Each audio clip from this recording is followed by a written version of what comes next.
kawawa naman ang tao na to. Paano yan kuya? Hindi ka makauwi sa Masbate? Hindi nga, wala nga ako kapira-pira. Tapos hindi pa alam ng pamilya ko na nandito ako. Hala, kuya. Saglit lang kuya. Kuya, mahulog ka dyan kuya. Kuya. Anong nangyari sa'yo kuya? Ano? Nahihilo ako. Nahilo ka? Hala. Upo ka muna kuya. Upo ka muna. Kuya, lalayan kita. Upo ka muna. Upo ka muna. Dandahan ka kuya. Hala. Hala kuya. Anong nangyari sa'yo kuya? Galing ako Batangas. Galing ka pa Batangas? Oo.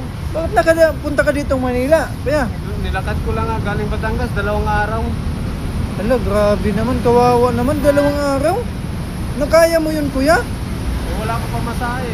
Grabe. Kumain ka na. Nanghingi-hingi na nga ako sa daanan. Pero sakit ang tiyan ko. Ay, grabe ka naman kuya. Kawawa ka naman. Bakit? Anong nangyari sa'yo kuya? Galing kami ng Masbate, tapos ni-recruit kami dyan sa Batangas, magka-construction. 2 buwan na kami dyan, walang trabaho. Tapos yung foreman at mga kasamahan ko, iniwan ako doon sa barracks namin, wala talaga kapira-pira. Kaya ginawa ko, naglakad ako mula Batangas, pupunta dito sa Manila. Ay, grabe naman. Taga Hinahanap Masbate ka tapos dito ka pupunta sa Manila. Bakit may kamag-anak ka ba dito? Hinahanap ko yung tiya ko dito sa Pasig daw eh. Ay, malapit na lang Pasig dito kuya. Ayun nga. Andito ko na sa Pasig na to eh. May flood widows na eh. Saan sila banda kuya? May flood widows na banda. Ay, floodway mga.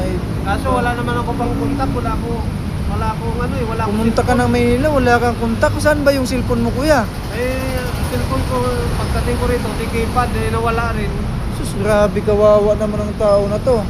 Paano yan kuya? Hindi ka makauwi sa Masbate? Hindi nga, wala nga ako kapira-pira, tapos hindi pa alam ng pamilya ko na nandito ako. Hala, kawawa naman si kuya. Okay lang ba sa'yo kuya na i-upload ko to sa social media kuya? Para kung ano, makita ng mga kamag-anak mo tong video na to. Kasi andito ka sa Pasig oh. Kawawa ka naman sa may overpass. I-upload yung kinang... Hala, kawawa naman kuya. Mga idol, kawawa naman si kuya mga idol. Baka makita nyo tong mga video, makilala nyo si kuya mga idol.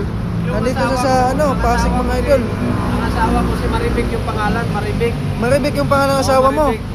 Hindi rin alam ng asawa mo Hindi na alam ng asawa ko. na ano ka dito, na hindi ka nakatuloy sa trabaho Hindi nyo. alam kasi wala ako kontak sa Eh kanila. paano yun? Naasa yun na magpadala sa'yo.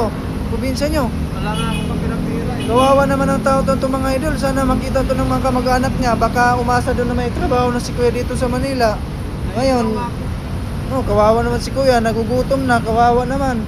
Huwag ko lang kuya.